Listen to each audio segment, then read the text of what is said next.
ನೋಡಿ question. In 324 throws of a 6-faced die, an odd number turned up 181 times.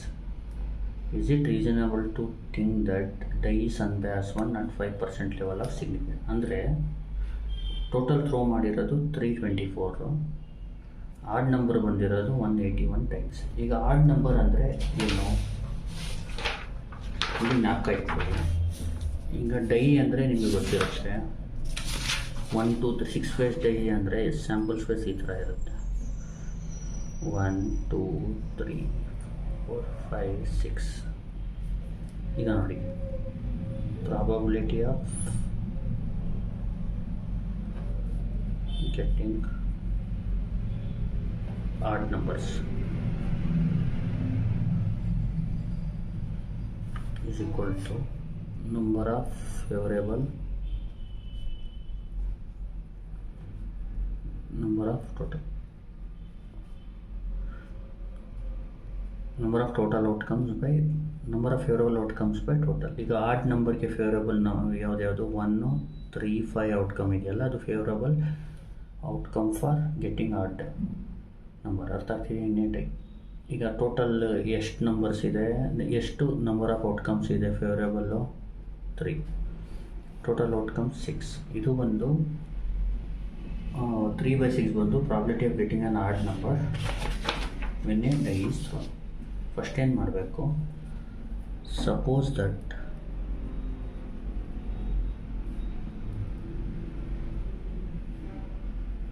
Dye is unbiased.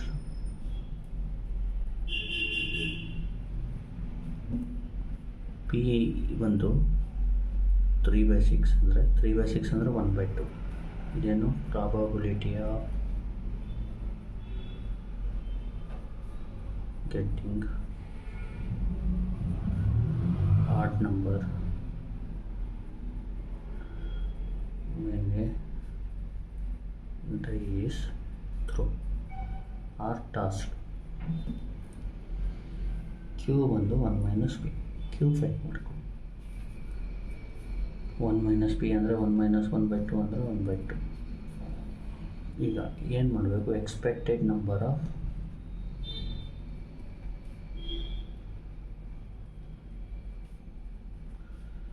Success equal to NP. ಇಲ್ಲಿ n ಬಂದು 324 times throw ಮಾಡ್ತಾ ಇರೋದು, p ಬಂದು 1/2. ನೋಡಿ 324 into 1/2 162. ಇದು expected number. ಈಗ ಅಬ್ಸರ್ವ್ಡ್ ನಂಬರ್ಸ್ ಎಷ್ಟಿರೋದು 181 times. observed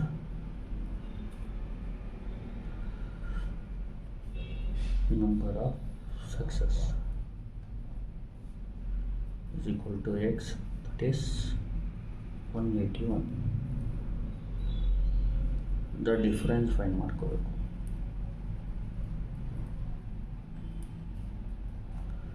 x minus np, x ಅಂದರೆ 181 minus np ಅಂದರೆ 162. 181 minus 162 into 19. ಡಿಫ್ರೆನ್ಸ್ ಬಂದು 19. ಈಗ z ಫೈಂಡ್ ಮಾಡಬೇಕು. z ಅಂದರೆ formula x minus np by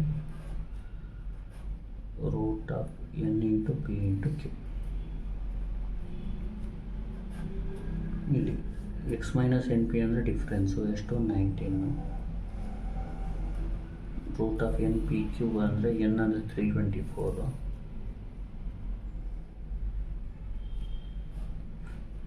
p ಅಂದರೆ 1/2, q ಆಲ್ಸೋ 1/2. ಇದನ್ನ ಕ್ಯಾಲ್ಕುಲೇಟ್ ಮಾಡ್ತಾರೆ.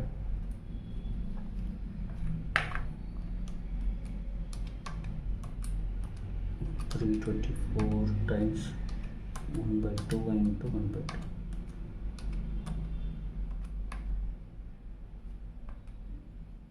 2.11. ನೋಡಿ ಇಲ್ಲಿ ಚೆಕ್ ಮಾಡಬೇಕಾಗಿರೋದು ಅಟ್ 5% ಲೆವೆಲ್ಗೆ ಮ್ಯಾಪ್ಕ ಇಟ್ಕೊಳ್ಳಿ. 5% level of significance here. Z value 1.96 standard Z value, which is less than, greater than 1.8. ಬಂದಿರೋ ವ್ಯಾಲ್ಯೂ ಗ್ರೇಟರ್ ದ್ಯಾನ್ 1.96 ಇದೆ. ನಾವೇನಂತ ಹೇಳ್ಬೇಕು ಇಲ್ಲಿ, ಆಸ್ Z ಇದೆಯಲ್ಲ ಅದು ಗ್ರೇಟರ್ ದ್ಯಾನ್ 1.96 ಇರೋದ್ರಿಂದ ದ ಹೈಪಾಥಿಸಸ್ ಈಸ್ ರಿಜೆಕ್ಟೆಡ್ ಅಂತ ಹೇಳಬೇಕು.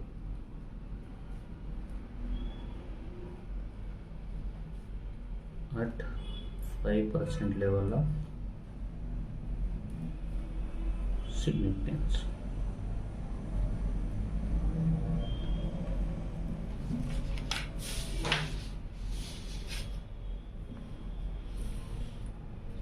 Thus,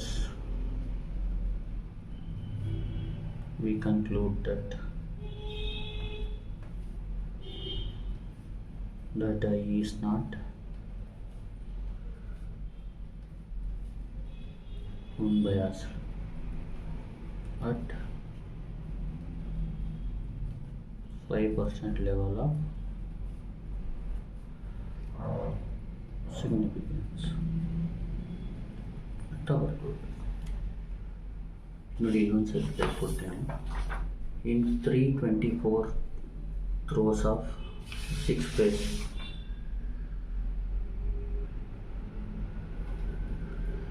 die and odd number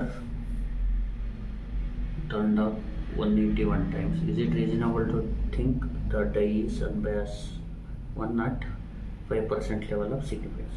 ಈಗ ನೋಡಿ, 5% ಲೆವೆಲ್ ಆಫ್ ಸಿಗ್ನಿಫಿಕೆನ್ಸ್ಗೆ ಸ್ಟ್ಯಾಂಡರ್ಡ್ ವ್ಯಾಲ್ಯೂ 1.96. 1% ಆಫ್ ಲೆವೆಲ್ ಸಿಗ್ನಿಫಿಕೆನ್ಸ್ಗೆ 2.58 ನಾವು ಕಟ್ಕೊಡಿ. 5%ಗೆ 1.96. ಈಗ ನಾವು ಸ್ಟಾರ್ಟ್ ಮಾಡೋದು ಯಾವತ್ತು ಅಂದರೆ, suppose the die is unbiased P ಬಂತು. Probability of getting an odd number when it die is thrown is 3/6. P is 3/6, that is 1/2. Q is 1 - P. ಆಮೇಲೆ ಎಕ್ಸ್ಪೆಕ್ಟೆಡ್ ನಂಬರ್ ಆಫ್ ಸಕ್ಸಸ್ಗೆ formula n × p. Observe number of success ಗಿವನ್ನ ಕೊಟ್ಟಿರ್ತಾರೆ, ಬರ್ಕೋಬೇಕು. The difference ಅಂದರೆ x - np ಮಾಡ್ಕೋಬೇಕು. ಝಡ್ಗೆ formula x - np √(npq). ಇಲ್ಲಿ x - np ಅಂದರೆ ಡಿಫ್ರೆನ್ಸ್ ಅಂತ. √324 × 1/2 × 1/2. ಝಡ್ ವ್ಯಾಲ್ಯೂ 2.11 ಬಂದಿದೆ, which is greater than the 1. ಆ್ಯಕ್ಚುಲಾಗಿ 2.11 less than 2.58. ಅದು 1% ಲೆವೆಲ್ಗೆ ಕೇಳಿರೋದು ಕ್ವಶನ್. 5%. ಇಲ್ಲಿ 1% ಲೆವೆಲ್ ಆಫ್ ಸಿಗ್ನಿಫಿಕೆನ್ಸ್ ಅಂತ ಕೊಟ್ಟಿದ್ದರೆ ಇದು ನಿಮಗೆ ಇದಾಗ್ತಿತ್ತು, ಏನು ಅಕ್ಸೆಪ್ಟೆಡ್ ಆಗ್ತಿತ್ತು. 5%ಗೆ ರಿಜೆಕ್ಟೆಡ್ ಆಗ್ತಾಯಿದೆ, ಯಾಕಂದರೆ 1.96ಗಿಂತ ಜಾಸ್ತಿ ಇದೆ. ಇಲ್ಲಿ ಏನು ಮಾಡಬೇಕು, Z ಈಸ್ ಗ್ರೇಟರ್ 5% ಜ್ಞಾಪಕ ಇಟ್ಕೊಳ್ಳಿ. 1.96 1.96ಗಿಂತ Z ವ್ಯಾಲ್ಯೂ ಜಾಸ್ತಿ ಇದ್ದರೆ ಅದು ರಿಜೆಕ್ಟೆಡ್.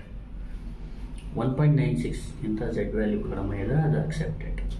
ರಿಜೆಕ್ಟೆಡ್ ಅಂದರೆ ಈಸ್ ನಾಟ್ ಅನ್ಬಯಾಸ್ಡ್. accepted ಅಂದರೆ is unbiased. Thank you. Please like, share and subscribe.